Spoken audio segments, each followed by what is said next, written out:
राधा मेरी स्वामिनी मेरा देखो दास, जन्म जन्म मोए दीजियो श्री बरसावन को बास।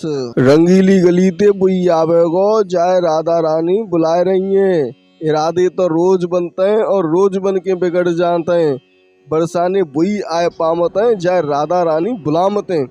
तो मित्रों साथियों, मैं आपकी तरफ से राधा रानी जी को चरण स्पर्श करते हुए और इस वीडियो को प्रारंभ करते हैं। इस वीडियो में आप आज राधा रानी जी की शयन आरती के दर्शन करेंगे और ये शयन आरती संपूर्ण आरती हम आपको कराएंगे।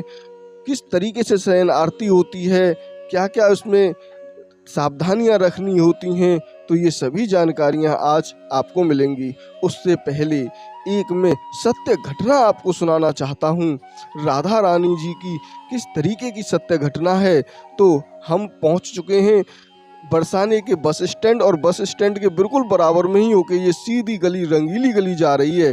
तो इसी रंगीली गली के मार्ग से होते हुए राधा रानी जी के मंदिर में पहुंचते हैं और मैं उस सत्य घटना को आपको बताता हूं, कैसे राधा रानी जी ने एक चोर को सद्बुद्धि दे दी, एक चोर के अंदर कैसे सद्बुद्धि जगा दी। तो एक चोर चोरी करने के लिए निकलता है। जैसे ही वो अपने घर से चोरी करने के लिए निकला, उसने देखा कि आज मुझे कहीं पर चोरी करने का कोई मौका ही नहीं मिला, अब मैं क्या करूं। तब वो बड़ा ही परेशान हताश होकर बैठ गया तथा वो एक भागवत चल रही थी वहां जाकर बैठ गया। वहां पर जब वो वहां जाके बैठ गया तो अनेकों महिलाएं वहां पर बैठी थीं। उसने सोचा कि इन महिलाओं के किसी के गहने चोरी कर लूं मैं। और जो भागवताचार्य जी थे वो राधा और श्री कृष्ण जी के गहनों का ही बखान कर रहे थे। अब कैसे कैसे बखान कर रहे थे कि ये बरसाना धाम है, यहाँ पर अनेकों जितने भी श्रद्धालु आते हैं वो राधा रानी जी की कृपा को साक्षात प्राप्त करते हैं। और ये राधा रानी जी के गहने हैं, ये श्री कृष्ण जी के गहने हैं, कौस्तुभ मणियाँ, हाथों में बाजूबंद और इसके सर पर मुकुट, अलग ही प्रकार का ऐसा अद्भुत दृश्य आप नहीं देख सकते हैं। तो अगर आपको ये दृश्य देखने हैं तो आप साक्षात राधा रानी जी के पहले दर्शन करें। तो वो भगवताचार्य बोले कि ये जो इनके सोने के, हीरे के, पन्ने के जो आभूषण हैं, ये जब श्रृंगार करते हैं तो बहुत ही सुंदर लगते हैं। ऐसा सुनकर चोर बोला, अरे ये राधा रानी जी और श्री कृष्ण इतने महंगे महंगे अपने गहने पहनते हैं, क्यों ना मैं इन्हीं के गहने चोरी कर लूं। अब उसे तो पता ही नहीं था, क्योंकि वो तो चोर था, उसने कभी भागवत सुनी नहीं थी। तब उसने क्या किया कि वो बैठा रहा और पूरी भागवत जब समापन हुई तो जितने भी सुनने वाले थे वो सभी लोग चले गए। अब जैसे ही जो भागवताचार्य थे उनका सोने का समय हुआ, तभी वो चोर पहुंच चुका उनके पास और चाकू ले जाकर पूछा कि ये बताओ कि ये राधा रानी जी और श्री कृष्ण मिलेंगे कहाँ पर। अब तो भागवताचार्य की हालत खराब हो गई कि ये तो अब कैसे इनको मैं मिलवाऊं, क्या भाव प्रकट करूं। तो भागवताचार्य जी ने बड़े ही सावधानी से उस चोर से कहा, अरे तुम कहाँ आ गए, तुम्हें क्या चाहिए। उसने कहा, मुझे वो गहने चाहिए जिसके बारे में तुम बता रहे थे कि श्री कृष्ण जी और राधा रानी जी ऐसे ऐसे गहने पहन के आते हैं, कौस्तुभ मणियाँ पहन के आते हैं, हीरे पन्ने के मुकुट पहन कर आते हैं। तो क्या वो सच में पहन के आते हैं और रोज पहन के आते हैं। तब उन भागवताचार्य समझ गए कि ये कोई चोर है जो गहनों की मांग कर रहा है। तो बड़ी ही सावधानी पूर्वक उस चोर को ऐसा जवाब दिया भागवताचार्य जी ने। उसने कहा कि तुम यहाँ से दूर चले जाओ, यहाँ से थोड़ा सा ही दूर जाने के बाद तुम्हें एक पर्वत दिखाई देगा। उसी पर्वत के पास एक बट का वृक्ष है। वहीं पर राधा रानी जी, श्री कृष्ण जी, बलदाऊ और श्री कृष्ण जी के सखा और गौओं के साथ में वो रोज आते हैं और वो क्या करते हैं कि वहीं बैठ जाते हैं। वहां बैठने के बाद कुछ देर तो बलदाऊ अपनी गायों को लेके चले जाते हैं और राधा और श्री कृष्ण यहीं पर युगल लीला करते हैं उसी पेड़ के पास। तो उस चोर ने सोचा कि ठीक है, तो उनका रूप कैसा है, कैसे वो दिखते हैं, कौन से समय पर आते हैं, अनेकों बात उस चोर ने पूछी। तो साथियों, अभी राधा रानी जी के दर्शन बिल्कुल खुलने वाले हैं। आप बिल्कुल ध्यानपूर्वक दर्शन करें और इस कथा को अंत तक जरूर सुने। तब उस चोर ने देखा कि ठीक है पंडित जी, मैं तो चलता हूँ और उन गहनों को जरूर लूट के लाऊंगा। अब चोर रात को ही चल दिया। अब उसे नींद आने लगी, उसको बहुत ज़्यादा परेशानी होने लगी, भूख लगने लगी, प्यास लगने लगी। लेकिन उसने सोचा कि नहीं, ये कायर लोग जो होते हैं उनके ये काम होते हैं, मैं कायर नहीं हूँ, मैं तो गहने लेकर ही आऊँगा और तभी भोजन, अन्न और नींद को ग्रहण करूँगा। ऐसा सोचकर वो चोर रात को ही चल दिया। अब पंडित जी ने तो बताया था कि पर्वत के पास में एक बरगद का पेड़ है, तो पंडित जी को तो पता भी नहीं था कि कोई बरगद का पेड़ होगा, कोई पहाड़ होगा। लेकिन उस चोर को वहां से जाने के लिए बोल दिया कि कहीं ना कहीं तो दूर जाएगा और कहीं ना कहीं बरगद का पेड़ और एक पहाड़ मिल ही जाएगा। अब तो वो टहलते टहलते चलते चलते चलते चलते रात से सुबह हो गई। तब उसे एक पर्वत दिखाई दिया। पर्वत के पास उसने देखा कि अरे, यहाँ पे बरगद का पेड़ है, चलो मैं यहीं पर बैठ जाता हूँ और श्री कृष्ण जी का और राधा रानी जी का इंतजार करता हूँ और फिर मैं गहने लूटूंगा उनसे। बड़े ही सुंदर भाव के साथ वो व्यक्ति उसी जगह पर अपने सपने सजोने लगा।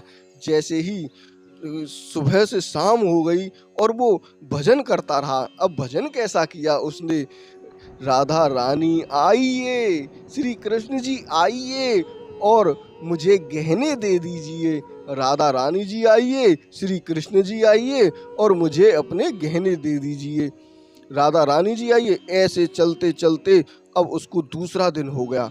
अब दूसरे दिन उसने क्या किया कि कुछ नहीं बोल पाया। वो गहने चोरी करूंगा, ये करूंगा, वो करूंगा, ज़्यादा नहीं बोल पाया, केवल 2-3 शब्द ही बोल पाया, क्योंकि वो प्यास से व्याकुल था। बड़ी ही प्यास उसको लगी थी, गला सूख रहा था।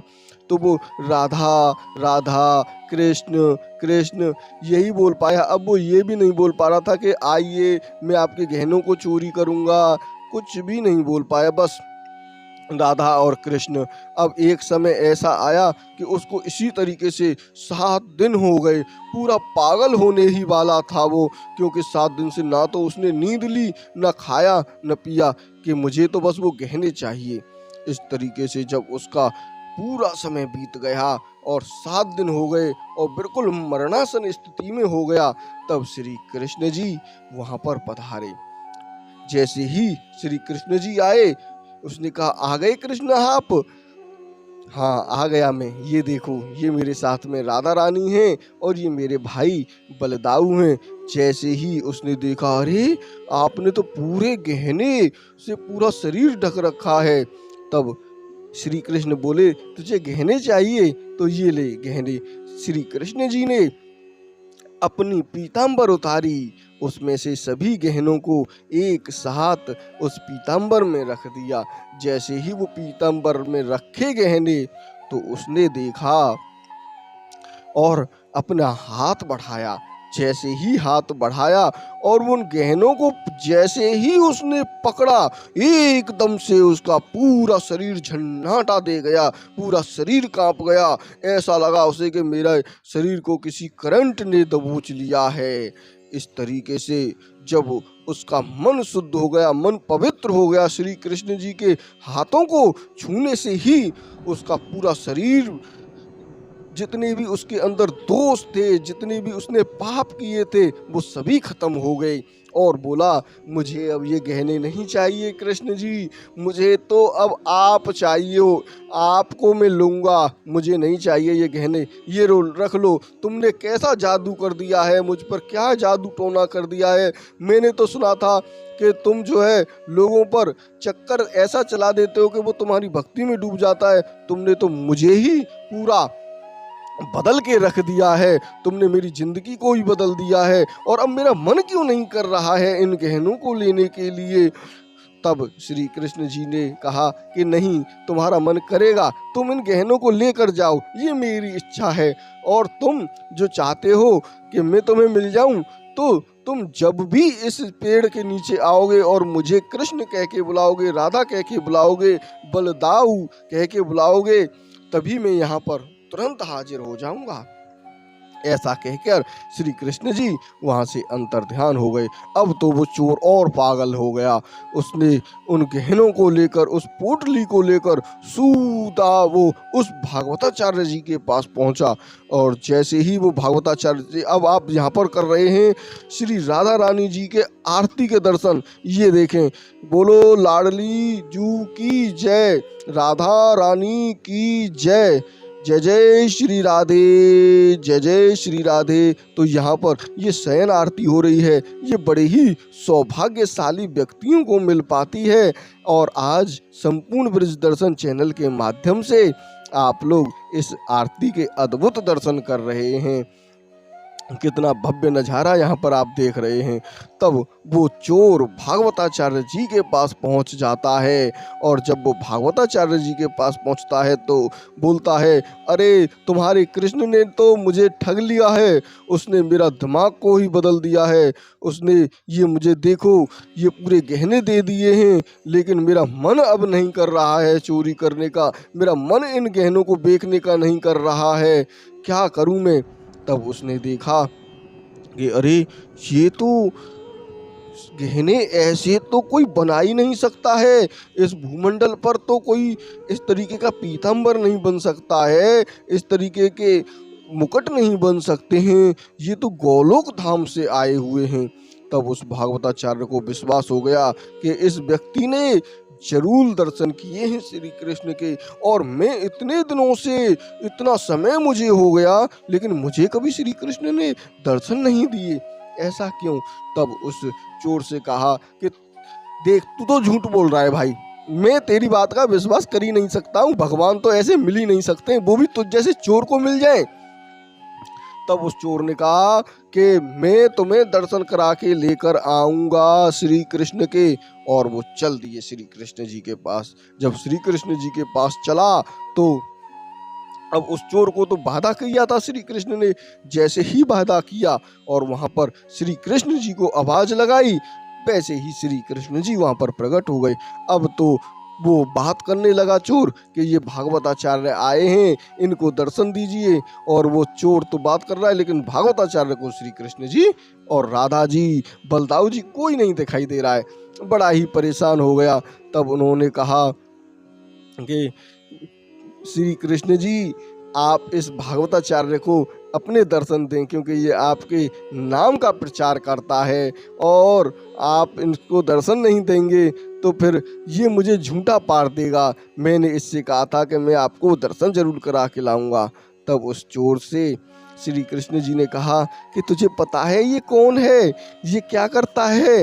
ये करता है मेरे नाम का, लोगों को बताता है, मेरा वर्णन करता है, लेकिन ये पता है क्या कहता है, ये कहता है ये है विग्रह, इसकी पूजा करो, ये है मूर्ति, इसकी पूजा करो, ये है चित्र, इसकी पूजा करो, ये है विग्रह, ये है ये इस तरीके से लोगों को बताता है। लेकिन ये कभी भी श्री कृष्ण नहीं कहता है कि ये श्री कृष्ण भगवान हैं, तुम इनकी पूजा कर रहे हो। तो इसको विग्रह के ही दर्शन हो सकते हैं, इसको मूर्ति के ही दर्शन हो सकते हैं, बस इसको साक्षात दर्शन कभी नहीं हो सकते, क्योंकि इसने कभी माना ही नहीं है कि साक्षात दर्शन कैसे होते हैं। लेकिन तूने मुझे केवल कृष्ण बुलाया, राधा बुलाया, बलदाऊ बुलाया। तूने कृष्ण कृष्ण कह के इतना तूने त्याग किया है कि तूने दिन और रात नींद भी नहीं ली है, बिल्कुल भी तूने कुछ खाया नहीं पिया नहीं, केवल कृष्ण कृष्ण कृष्ण कृष्ण राधा राधा राधा राधा का ही जाप तूने किया है। इसीलिए तुझे साक्षात रूप में दर्शन हुए। ये देखें कितना सुंदर भाव यहाँ पर राधा और कृष्ण जी इन भक्तों के हाथ में हैं। ये राधा और कृष्ण जी को यहाँ पर दर्शन कराने के लिए लेकर आए हैं। ये देख रहे हैं आप, कितना सुंदर भाव यहाँ पर आप देख रहे हैं। तब उसने कहा कि प्रभु मुझे आप क्षमा कर दीजिए, मैंने आपको कभी भी नहीं समझा कि आप इस धरती पर रहते हैं और भक्तों का आप किसी भी भाव में किसी भी तरीके से उसको आप दर्शन देते हो। तब श्री कृष्ण जी ने उस चोर से कहा कि इस भागवताचार्य को तो मैं दर्शन नहीं दे सकता हूँ। लेकिन चोर ने आग्रह किया कि हे प्रभु आप जरूर इसको दर्शन दें। तब श्री कृष्ण ने कहा कि चलो तुम मेरे हाथ को पकड़ो और चोर तुम इस भागवताचार्य के हाथ को पकड़ो। जैसे ही भागवताचार्य जी के हाथ को पकड़ा, साक्षात श्री कृष्ण जी के ऐसे दर्शन हुए कि भागवताचार्य भी अचंभित रह गया कि ऐसा वर्णन तो मैंने कभी नहीं। जैसे ही उस भागवताचार्य जी ने श्री कृष्ण के दर्शन किए तो वो बड़ा ही फूट फूट कर रोने लगा और बोलने लगा, प्रभु जी मैंने आपको कभी भी नहीं समझा कि आप साक्षात भक्तों को दर्शन दे सकते हो। बड़े बड़े मुनि, बड़े बड़े संत महात्मा, उन्होंने कितनी बड़ी बड़ी तपस्याएं की, अपना पूरा जीवन खत्म कर दिया, लेकिन आपने उनको भी दर्शन नहीं दिए और आपने इस चोर को दर्शन करवा दिए, इसको चोर को दर्शन दिए। तो साथियों, जब भी आप किसी भी मंदिर में जाएं तो आपका भाव ये नहीं होना चाहिए कि ये विग्रह है, हम इस विग्रह के दर्शन कर रहे हैं। आप साक्षात रूप में राधा रानी जी के, श्री कृष्ण जी के, बांके बिहारी जी के जब भी दर्शन करने के लिए आएं तो हमेशा एक बात का जरूर ध्यान रखें कि वो साक्षात रूप में ठाकुर जी विराजमान हैं। अगर ये भाव आपका है तो आपको ठाकुर जी निश्चित ही आपको दर्शन जरूर देंगे, चाहे वो किसी भी रूप में आपको दर्शन क्यों न दें, लेकिन आपको दर्शन जरूर देंगे। इसीलिए उस भागवताचार्य ने बताया कि प्रभु आज से मैं आपको कभी विग्रह नहीं कहूँगा और आप हमेशा भक्तों पर अपनी कृपा बरसाए रखना, उनको छोटी सी सेवा से ही प्रसन्न कर देना। तब भगवान श्री कृष्ण ने कहा कि जो जिस भाव से मुझे पूजता है मैं उसी भाव से उसके पास पूजता हूँ। द्रौपदी ने जब मुझे बुलाया, जब उसने अपने दोनों हाथ ऊपर कर दिए, फिर भी उसने कहा था, हे द्वारकाधीश मुझे बचाओ, तो मुझे द्वारका जाना पड़ा। द्वारका से फिर मुझे पुनः हस्तिनापुर दिल्ली पहुंचना पड़ा। तब मैं जो भाव में मुझे बुलाता है, तो जो भी कोई बच्चे भाव में मुझे बुलाता है तो मैं बच्चा का भाव लेकर उसके पास पहुंचता हूं, उसका रूप धारण करके पहुंचता हूं। तो साथियों, ये जो कथा है, सत्य घटना आपको कैसी लगी हमें कमेंट बॉक्स में लिखकर जरूर बताना। और अगर आप राधा रानी जी का व्रत रखते हैं, ये राधा रानी जी को बधाइयाँ देना चाहते हैं, तो हमें कमेंट बॉक्स में जरूर लिखकर राधा रानी जी की बधाइयाँ, आप राधे राधे लिख के लाडली जी की जय लिखकर या फिर आप किशोरी जी की जय लिखकर हमें जरूर कमेंट बॉक्स में भेजें, जिससे हमें भी पता चल सके कि आप लोग राधा रानी जी को साक्षात रूप में आज आपने उनकी आरती की, दर्शन किए।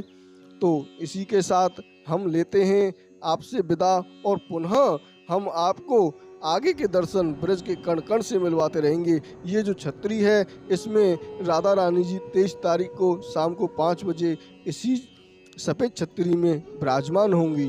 तो आपने ये वीडियो हमारा अंत तक देखा, उसके लिए बहुत बहुत धन्यवाद। हमारे चैनल पर पहली बार आए हैं तो सब्सक्राइब जरूर कर लें। राधे श्याम, राधे राधे, बांके बिहारी लाल। Subscribe now and press the bell icon. Never miss an update. Subscribe now and press the bell icon.